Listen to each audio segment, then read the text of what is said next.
നിങ്ങളൊരു diabetic patients ആണോ? നിങ്ങൾ ഗ്ലിമിപ്രൈഡ്, ഡപ്പാഗ്ലിഫ്ലൂസിൻ പോലത്തെ ഡ്രഗ് എടുക്കുന്നവരാണ്. ദെൻ ഈ വീഡിയോ നിങ്ങൾക്കുള്ളതാണ്. അപ്പോൾ ആദ്യമായി പറയാൻ പോകുന്നത് ഗ്ലിമിപ്രൈഡിനെ കുറിച്ചാണ്. ഗ്ലിമിപ്രൈഡ് എന്ന് പറഞ്ഞാൽ ഒരു സെക്കൻഡ് ജനറേഷൻ സൾഫോണിൽ യൂറിയസ് ആണ്. സൾഫോണിൽ യൂറിയസ് എന്താണ് ചെയ്യാന്ന് വെച്ചാൽ നമ്മുടെ ശരീരത്തിലുള്ള ഇൻസുലിന്റെ പ്രൊഡക്ഷൻ കൂട്ടി ഗ്ലൂക്കോസിനെ കൺട്രോൾ ചെയ്യാണ് ചെയ്യുക. അപ്പം അതുവഴി നമുക്ക് എന്ത് ചെയ്യാൻ പറ്റും?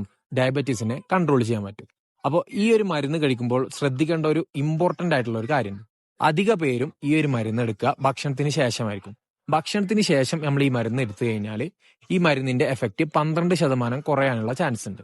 അപ്പോൾ ഈ ഒരു പ്രശ്നം അവോയ്ഡ് ചെയ്യാൻ വേണ്ടിയിട്ട്, അല്ലെങ്കിൽ ഈ ഒരു പ്രശ്നം ഇല്ലാതിരിക്കാൻ വേണ്ടിയിട്ട് നിങ്ങൾ ഗ്ലിമിപ്രൈഡ് കഴിക്കുമ്പോൾ ഭക്ഷണത്തിന്റെ 20 മിനിറ്റ് മുമ്പേ നിങ്ങൾ കൃത്യമായിട്ട് കഴിക്കുകയാണെന്നുണ്ടെങ്കിൽ ഈ ഒരു പ്രശ്നം നമുക്ക് എന്ത് ചെയ്യാൻ പറ്റും?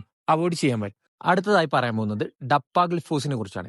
ഡപ്പാഗ്ലിഫ്ലോസിൻ എന്ന് പറഞ്ഞാൽ ഒരു SGLT2 ഇൻഹിബിറ്റർ ആണ്. ഇതെങ്ങനെയാണ് ഷുഗർ കുറക്കാന്ന് വെച്ചാൽ നമ്മളെ കിഡ്നി വഴി മൂത്രത്തിലൂടെ എക്സസ് ആയിട്ടുള്ള ഗ്ലൂക്കോസിനെ പുറന്തള്ളുകയാണ് ചെയ്യുക.